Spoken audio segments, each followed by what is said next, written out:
So I think I'm just gonna do one more video, and then I'm gonna call it a night. I'm gonna watch Tucker Carlson get interviewed. He was at some sort of kind of world government forum or something, and he was interviewed by somebody. I'm not sure who the guy is. Interviewed by somebody about his Putin interview and the state of journalism, etc. I watched most of it. I felt very seen. I felt very seen by this video, and I just wanted to watch it along and maybe give some commentary, my own thoughts, and then we're gonna call it a night. I think I'm by myself anyways, so I'm just gonna be talking to myself. I'm just making content right now. I could just be recording this, not online. All right, let's check it out. I'll start in reverse order. Why now? Well, I've been trying for 3 years to do this interview. The U.S. government prevented me. I'll start in reverse order. Why now? Well, I've been trying for 3 years to do this interview. The U.S. government prevented me from doing it. World Government Summit in Dubai. Yeah, he's on like some sort of world tour thing right now. I'm not sure what he's up to, what the old Tuck is up to. I don't watch everything he makes, but you know, honestly, the things when I like Tucker Carlson the most are things like this, where he's more extemporaneous and he's more kind of off the cuff, or when he's being interviewed. I generally enjoy that kind of like more than his show or his interviews even. By spying on my text messages and leaking them to the New York Times.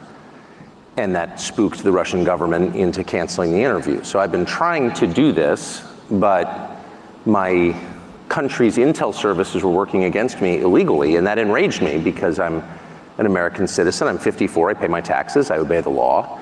And and this is how everybody found out that Signal is not that encrypted. Is when Tucker Carlson used to use Signal, you know, as an encrypted text messaging service. And yeah, don't work. There was no expectation in the America that I grew up in that my government and its intel services, NSA and CIA, which were always outwardly focused on our foreign enemies, would be turned inward against American citizens. And I'm shocked by that, and I'm infuriated by that.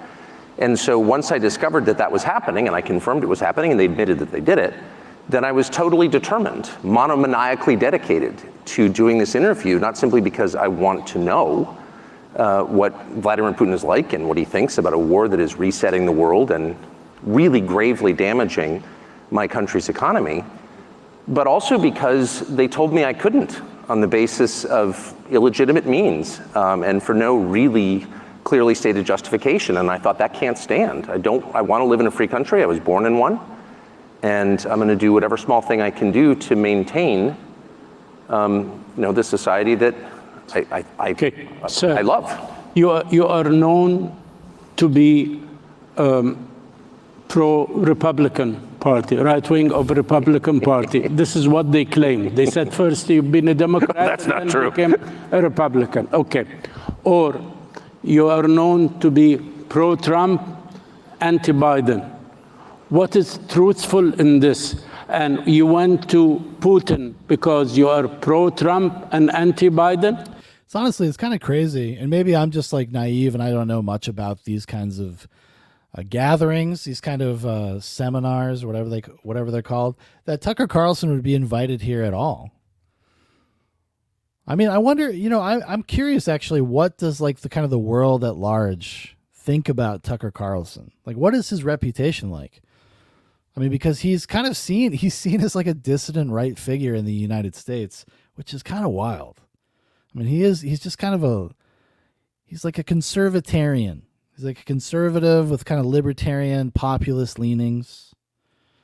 He's not that extreme in any way, but I just kind of like his vibe. I like what he has to say about kind of maintaining the beauty of a country to make it worth fighting for, etc. I think he gets into some of that in this interview. I mean, my views are not very interesting. I'm not sure how I'd characterize them. They're changing as quickly as the world itself is changing. And as a matter of principle, I think that, you know, that your views should change when the evidence changes, and assumptions that you had in the past are proven wrong. That has happened to me virtually every month of my life. If you pay close enough attention, you can rate your own performance, just as if you're betting on sports. You know, I lost that one. And when you do, when it turns out that the things you thought were true were lies, you should admit it. So what are my views? I'm not certain. Tell the truth is my main view, and I plan to do that to the best of my ability. So Trump played no role in this whatsoever. There's obviously an election in my country coming to fruition in November. I have no idea what's going to happen. I think that the current administration is very obviously incompetent, and the president is senile. That's not an attack. Everyone knows it. It has now been confirmed, I would say, this week in the report that you're all familiar with. But and that's very sad. But it had sort of nothing to do with the interview. I wanted to interview Putin because he's the leader of a country that the U.S. government is sort of at war with, though not in a declared way. Sir, you know your President Biden well. Yes, I do. You've been working in several media organizations from PBS, CNBC, MSNBC, Fox News, CNN, and you've been covering this field well, and you know the American politicians. And now you've been following Putin, and you did a very lengthy interview with this gentleman. And for sure, to interview them, you did your homework and you did your research. Comparing the culture, the competence between Vladimir Putin and Biden, how do you see the two men? I feel like this is a little bit of a setup question by this guy, maybe intentionally to, get him to give a provocative answer, because I think Tucker Carlson, as he's kind of just demonstrated, will be honest about the mental acuity of the difference between the two. Now, and that's something that, like, the Putin stooge crowd, they will eat up. They'll gobble it up. What is it, Chris Wallace? Is it Chris Wallace? Like, calling him a useful idiot would be an insult to useful idiots. Insane. Running the world. I mean, if this were boxing, the fight would be called by the medic. And I say that as an American, and I don't have another passport. I don't plan to ever leave my country. My family's been there hundreds of years, and I love it. I am a patriotic American. And I grieve when I see that the president is non-compos menace, and that in my country, it is considered very rude to say that. And you sort of wonder, how did you get to a place where you have an incompetent president who's driven not simply the standard of living, but life expectancy downward, and no one feels free to say that? That's not a political observation. It's a statement of fact, which is provable empirically. And the most radicalizing thing I would just say for me in the 8 days I spent in Moscow was not simply the leader of the country, who of course is impressive. It's the largest landmass in the world. And it's wildly diverse, linguistically, culturally, religiously. It's hard to run a country like that for 24 years, whether you like it or not. So an incapable person couldn't do that. He is very capable, and many of you know him, and you know that. What was radicalizing, very shocking and very disturbing for me was the city of Moscow, where I'd never been, the biggest city in Europe, 13 million people. And it is so much nicer than any city in my country. I had no idea. My father spent a lot of time there in the 80s when he worked for the US government, and it barely had electricity. And now it is so much cleaner and safer and prettier aesthetically. Its architecture, its food, its service, than any country, city in the United States that you have to, and this is non-ideological. How did that happen? How did that happen? And at a certain point, I don't think the average person cares as much about abstractions as about the concrete reality of his life. And if you can't use your subway, for example, as many people are afraid to in New York City because it's too dangerous, you have to sort of wonder, like, isn't that the ultimate measure of leadership? And that's true, by the way. It's radicalizing for an American to go to Moscow. I didn't know that, I've learned it this week. To Singapore, to Tokyo, to Dubai and Abu Dhabi. Because these cities, no matter how we're told they're run and on what principles they're run, are wonderful places to live. That don't have rampant inflation, where you're not going to get raped. Sir, excuse me. What is that? Excuse me. And I think, like, I can't remember if he says this, but it's something I've been talking about for a while. And whenever these kinds of things come up on Nightcap or anything that I've ever talk about, is that this shit is a choice. This is a policy decision to allow our country to devolve in the way that it has. We call it the controlled decline of America. That's a real fucking thing. And what he's pointing to may be something that seems kind of glib or superficial or whatever, but it's proof that the rot is here. It's in here. And if people don't give a fuck about their environments because we have this kind of brutalist architecture, this kind of utilitarian view on these kinds of things, and what we're building like kind of gulag style cities. They're really depressing places. They're no longer kind of lights up on the hill that you want to live, where you want to live, where you're trying to get to. They're places to be afraid of, to run away from. And so it goes that people have less pride about their own country, their own circumstances. And why would you care about it? Why would you want to fight for it? It's easy to kind of lose sight of the fact that you live here. And especially if you're a parent or you have kids, like your kids are going to grow up in this environment. Your kids are going to have kids, and their kids are going to have to deal with this shit. And it's also something I also kind of like about Tucker Carlson is that while he's critical of America, he is a proud American. He wants America to be better. And I have a lot of respect for that, because it's very easy to just get into doomerism and give up. And that's actually intended. The doomerism thing is the psyop. It is intended to break your will so that you give up. So you stop caring about where you live, start caring about your towns and your communities and your neighbors and all that kind of shit. And just collapse into yourself and just consume mindlessly until you get fucking bricked in the head while waiting for a cab on the sidewalk or something. Are you anti-American model? No. I am the most pro-American. So I'm 54. I was born in 1969. I grew up in a country that had cities like Moscow and Abu Dhabi and Dubai and Singapore and Tokyo. And we no longer have them. And what I have discovered is that's a voluntary choice. As inflation is, as you heard in that fascinating there you go. Last panel, inflation is the product of choices made mostly by the central bank, not exclusively, but by policymakers. Crime, same. You don't have to have crime, actually. If you don't my children don't smoke marijuana at the breakfast table. Why? Because I won't allow them. It's very simple. It's a short conversation. No. And you can run your country the same way. We're not going to put up with that, so don't do it. And people understand that. Filth, graffiti, Paris, one of my favorite cities, New York, one of my favorite cities, are filthy. And part of the reason they're filthy is because people spray paint obscenities on buildings and no one cleans it up. So that encourages... Well, people stopped cleaning it up. At a certain point, the nihilists kind of won. There's more people to do the same. And our policymakers, for some reason, don't notice this. London, another one of my favorite cities. You see English girls begging for drugs on the sidewalk. And I thought to myself, if I'm Boris... Fuck, you can go to America and see that. You just got to head down to Boston. Go hang out in some sort of the artsy areas. Have the crust punks. The crust punks hassling you for a $5. So they can score some smack. Johnson, who briefly and very badly ran that country, I would ask myself, like, wait a second, my countrymen are begging for drugs on the street. Maybe I should do something about that. But now he'll show up and give some speech about Ukraine and how we need to send, more cluster bombs to the brave Ukrainians. What are you doing? You mentioned Ukraine. By talking to this gentleman, President Putin, for this lengthy interview, my question is, did you had coffee with him? Did you have any off-the-record discussion before the interview? After. Did you feel during the interview or before or after that this man can make or is willing to do a historical compromise, number one, on the status of the world with the West, and number two, about Ukraine? Is he a compromiser, yes or no? Of course. Right? I mean, the leaders of every country on the planet, other than maybe the United States during the unipolar period, are forced by the nature of their jobs to compromise. Compromise is part of it. That's what diplomacy is. And he's among those.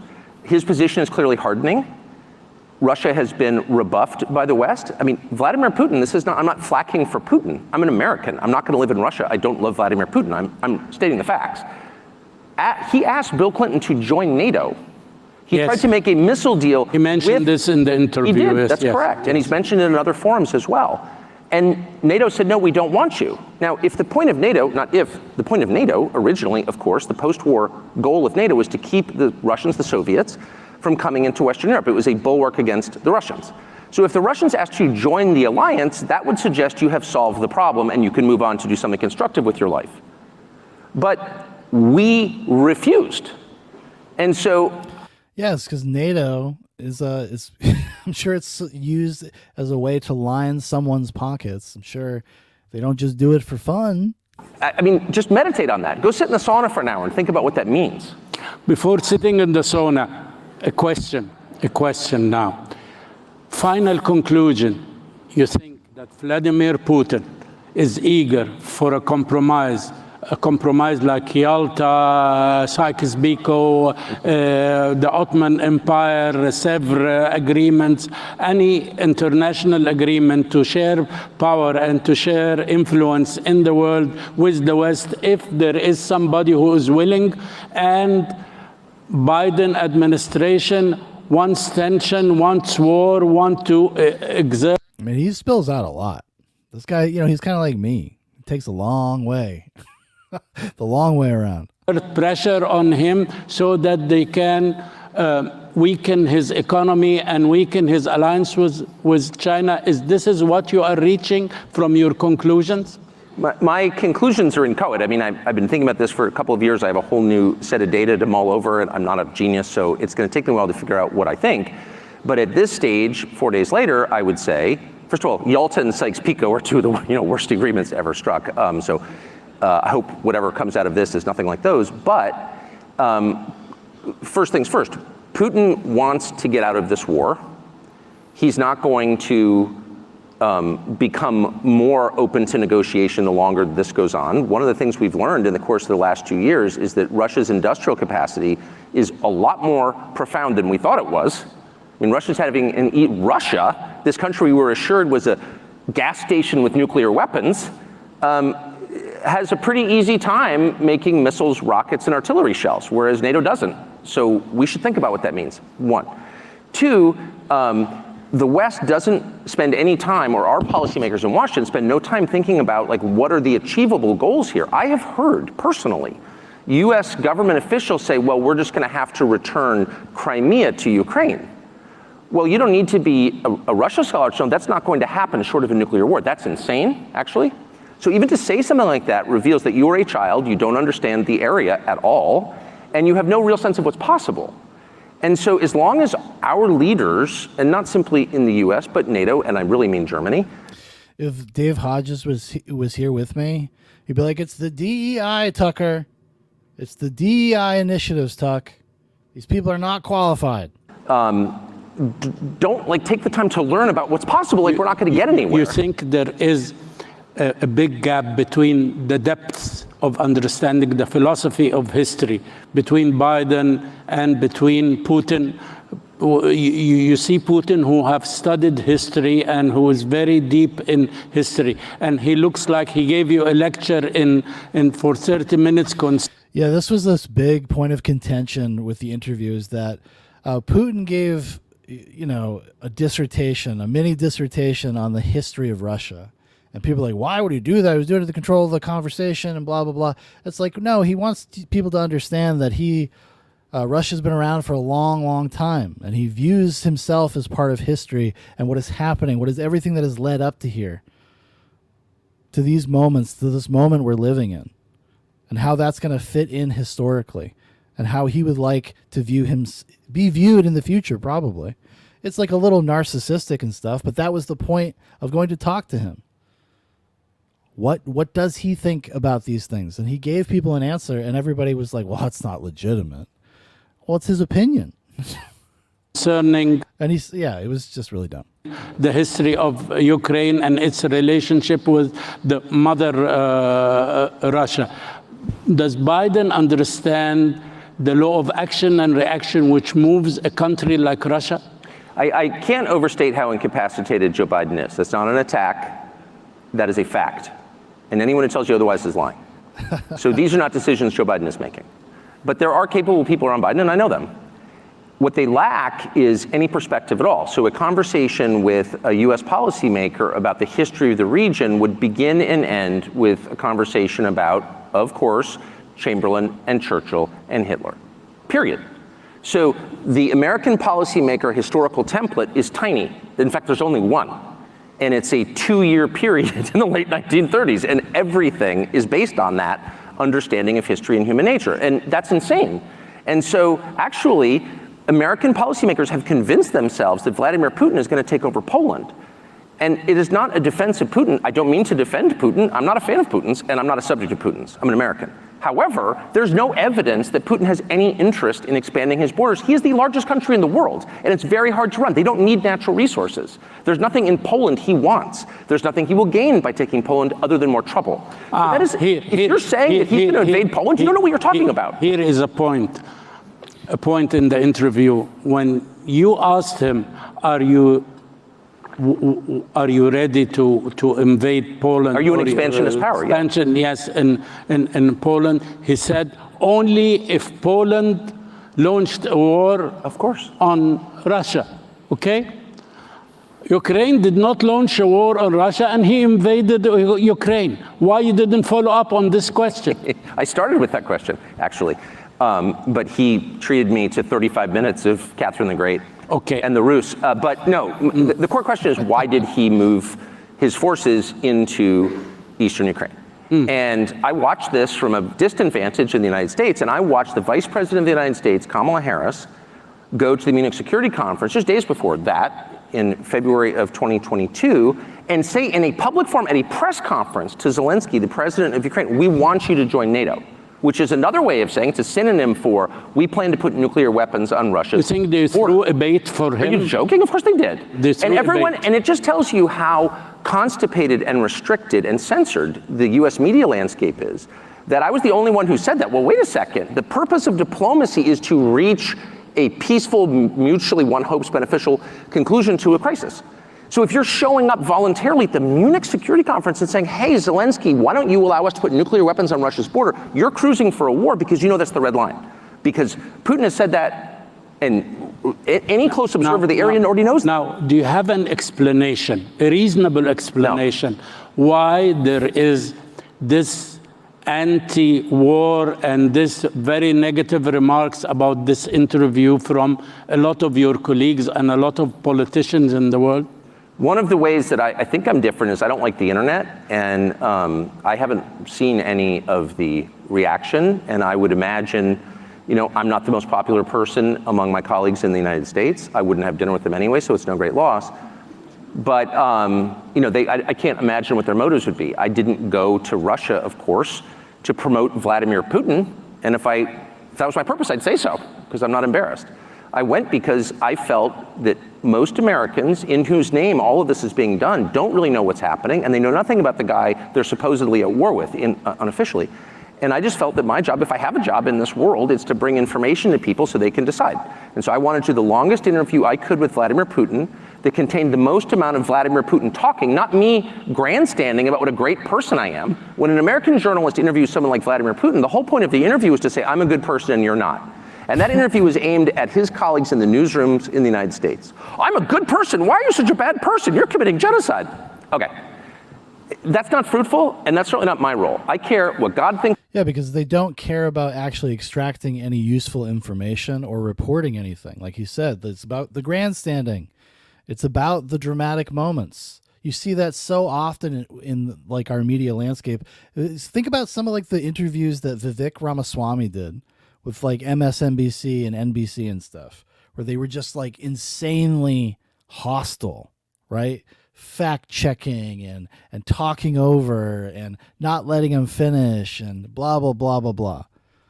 That's exactly what they would do if they have the opportunity, and they would never be given the opportunity.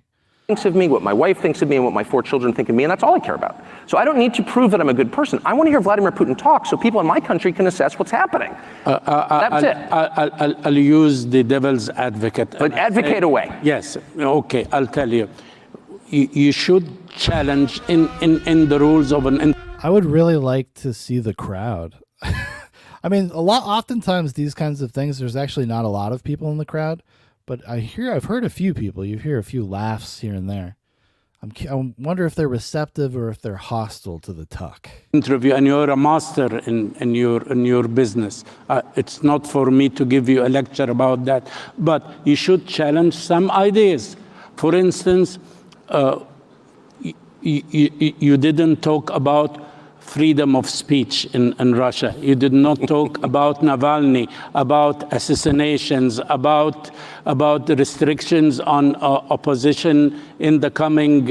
What do you think he would say? And do you think you would get anything useful out of those questions, or would you just end your ability to speak to him? Elections. I didn't talk about the things that every other American media outlet talks about. Why? Yes, this because is my those question. are covered, and because I have spent my life talking to people who run countries in various countries and have concluded the following: that every leader kills people, including my leader. Every leader kills people. Some kill more than others. Leadership requires killing people. Sorry, that's why I wouldn't want to be a leader. That press restriction is universal in the United States. I know because I've lived it. Ask my former, I've had a lot of jobs. And I've done this for 34 years and I know how it works. And there's more censorship in Russia than there is in the United States, but there's a great deal in the United States. And so, at a certain point, it's like people can decide whether they think, what countries they think are better, what systems they think are better. I just want to know what he thinks. That was the whole point. Yes, I was very surprised about an inappropriate remark. I don't think it contains any of the what you can call jauntiness or niceties from Mrs. Clinton when she mentioned a phrase about you. I don't want to repeat it. Oh, you're not going to hurt my feelings, don't worry. Well, gentlemen, she called this gentleman, this honorable gentleman, that he is playing the role of... He's laying it on pretty thick. He also looks like Borat's manager. You see it. I didn't see it. You didn't. She's a child. I don't listen to her. No. How's Libya doing? No. Okay. She said the useful idiot, and if you see the interview, that has nothing to do with this at all. He was trying to get a testimony about the world as Putin sees it. And this is exactly what we need to know, how this man thinks. Either you consider him an enemy. But yeah, because even if you were to say like, well, Putin's just puffing himself up and he's a liar and he's not being honest, well, then you can make those kinds of judgments. You've given him an opportunity, and then you can read into things in the way that you want to, I suppose.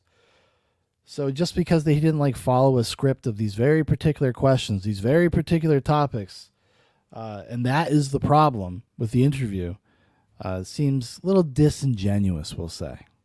Or you consider him a friend, or you consider him a dictator, but you should understand how the man thinks.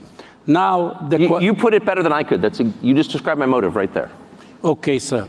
Now, the question is, if this is that is that, as they say in the United States, and this is the power of media, and the way the media is becoming very biased in a deep state like America, where are we going in the model of democracy in the world? Media information in a free country is a counterbalance against entrenched power, not just government power, but the economic power, business. It was in my country, constitutionally, it is designed to serve as a counterbalance to that.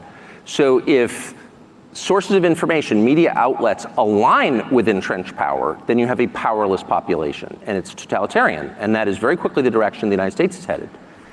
Yeah, I mean, every outlet basically hires ex DC staffers and intelligence people and, all sorts of nonsense. There's some newspapers are owned by the biggest, some of the richest people in the world.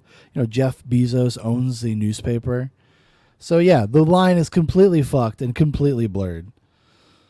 And I do think that technology abets this progression, and machine learning especially. And so it's a perilous moment if we're a democracy, purportedly, and a prerequisite for democracy is information so that the electorate can make up its mind and decide who to choose.